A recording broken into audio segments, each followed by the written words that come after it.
So, Billy, are there any specific programs designed for public service workers like teachers or first responders? Yeah, as a matter of fact, there's quite a few out there, and it really has come back to the creativity of the real estate agent, the real estate community, and even the lending community as well as to what those programs are. There is one very popular program that we see a lot of realtors, a lot of lenders sign up for and participate in called Homes for Heroes. Right. And the Homes for Heroes program, basically, the realtor, the lender withhold part of their earnings or their commissions on the transaction and they give it back to the consumer. That fits into that umbrella of community service, public service worker. Now, who does that rank fall under, right?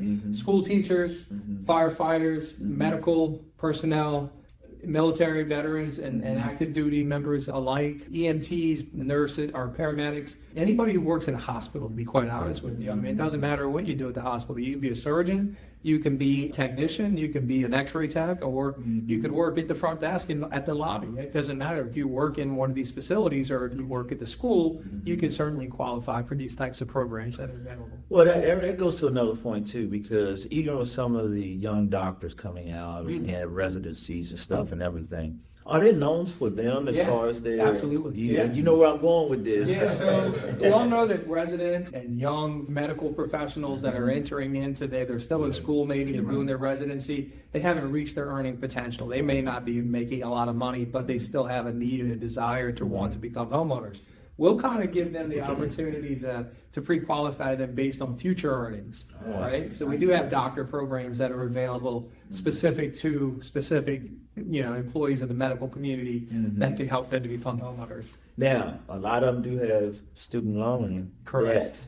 How does that count against the end of the day? Well, the way we calculate student loan debt is actually, we've made some huge improvements in the last couple of years in particular. Right. Prior to the improvements, we had to calculate 1% of whatever the student loan debt was as a monthly payment that was factored into their debt to income ratios. Right. So for example, if you had a consumer that had $100,000 worth of student loan debt, which absolutely is not unheard of, right? We all know that. Right. Then we would have a $1,000 payment that would have to be counted as part of their debt to income ratio. Well, we realized, our industry realized, and the federal government realized that this was penalizing a lot of people for doing for exactly what we teach our own kids to do, right? Go to school, get a good education so you can go buy a house, and then all of a sudden they can't buy a house because that the $175,000 diploma that's hanging on their wall is an obstacle. So the industry got involved and they reduced that number by half. So using that same example of $100,000 student loan debt, instead of now having to count a $1,000 a month payment against their debt ratio, is now $500. That's sweet. That's good. And that's for everybody, right? Or is that just That's for everybody. Everybody, okay. Because you have a lot of clients that come in and they have a student loan debt out this world, and everything, because education does cost. So that they usually get discouraged, okay, because they have so much student loans. Right. So that's good that we need to let people know about this information, that it doesn't count against them as much than what it used to. And one thing that I see is that you get these lifetime students, right? They go to school, they get their degree, and then they go, oh my gosh, my student loan payments are going to start coming due. I don't want to have to pay these right now. How do I stop it? So they just continue their education, and all they're doing is they're just adding more debt, and in order to kind of try to outlive that payment coming due. But it eventually is going to come due at some point. But when it does, in some cases, now you've got somebody who, to their credit, has a master's degree and they've done great, but now they've got this big financial burden that's hanging over top of them. And a lot of people think because they do have that financial burden that they can't buy a house. Correct. They cannot buy a house. They think that they'll always rent, and that's not always the case. And that's why you see some people, and especially in the nursing industry and stuff, they'll just be traveling nurses, and traveling doctors, because they think they have so much debt, at the time, and they're not making the potential, like you said. You have to calculate the potential and everything, but we need to educate them and let them know, hey, look, there's always a way to purchase, which is the foundation of wealth, real estate. Now, one of the best loan products and most creative loan products that I've seen come out in the last 7 to 10 years has been Maryland Mortgage Program has the Smart Buy now 3.0 loan product, which basically Governor Hogan put into rule a couple of years back that if you have less than $40,000 worth of student loan debt and you buy a house in the state of Maryland, the state of Maryland will pay off your student loan debt Oh, wow. as an incentive to buy a house. Now the biggest obstacle to that program has and always will be finding somebody who has less than $40,000.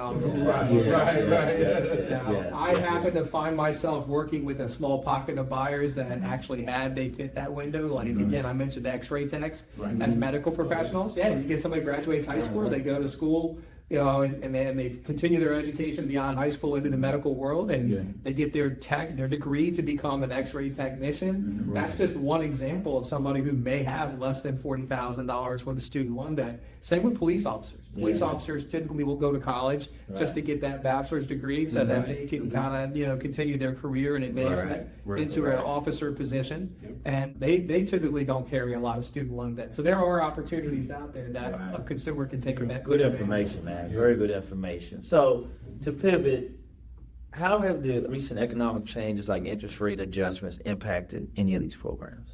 We see that's such a good question.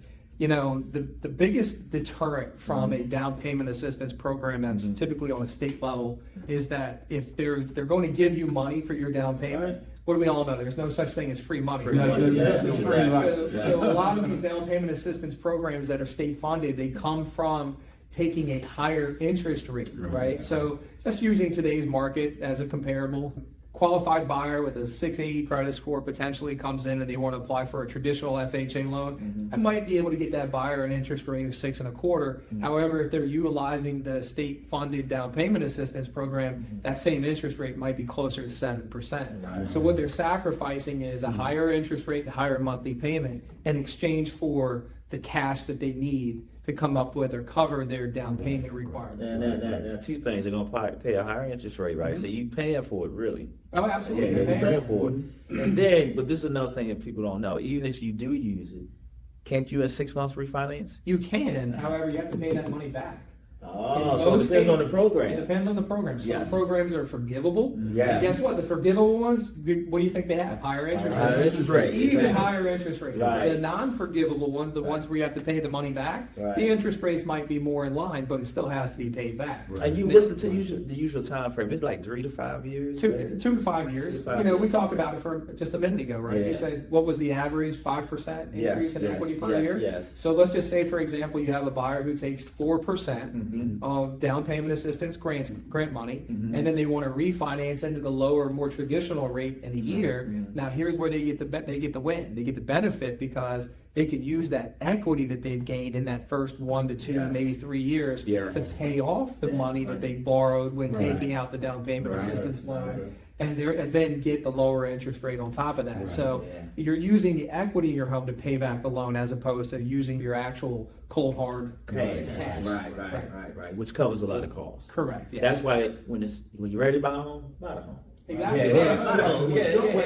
Buy the home. And I tell people all the time, there's a difference between a house and a home. Absolutely. The home is where you live at. Right. A house is like a rental. Yes. You know what I mean? You're right. You want your home first. Right. If you get your home, that's what you want.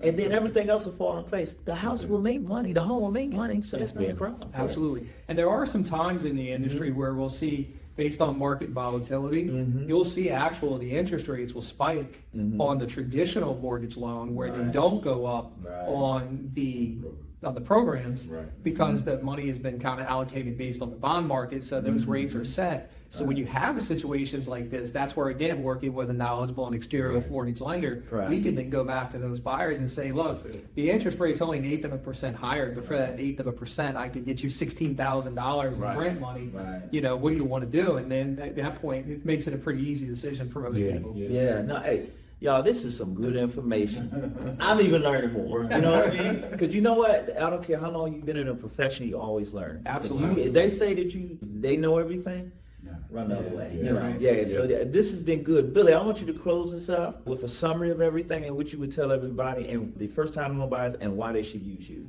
Well, again, experience matters. And I say all the time, not all loan officers are created equal, right? You want to make sure that you're aligning yourself with a partner that is actually going to be looking out for your best interest. They're going to take the time to educate you through the process so that you're limiting all that confusion and you're maintaining good communication. And one of the ways that I do this is as we always are going to instruct our clients to go to our websites, complete our application first, because that's going to give us the tangible data that we need Right. in order to properly guide our clients. Right. But this is what I do that I think is a little bit different from a lot of my competitors, is I'm Right. going to spend time with that client. Once that application is completed, we're going to go over the application from start to finish. I'm going to tell that client every reason why we're looking at all this information. What are we looking at?